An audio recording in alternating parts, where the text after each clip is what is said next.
আসসালামু আলাইকুম। গ্রীষ্মের প্রচণ্ড তাপদাহে কেমন আছেন সবাই?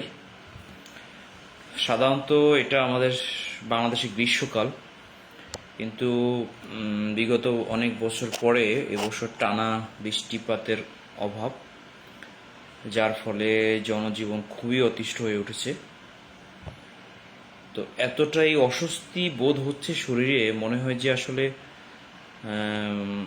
হিট স্ট্রোকের খুব কাছাকাছি আমরা অনেক সময় থাকি।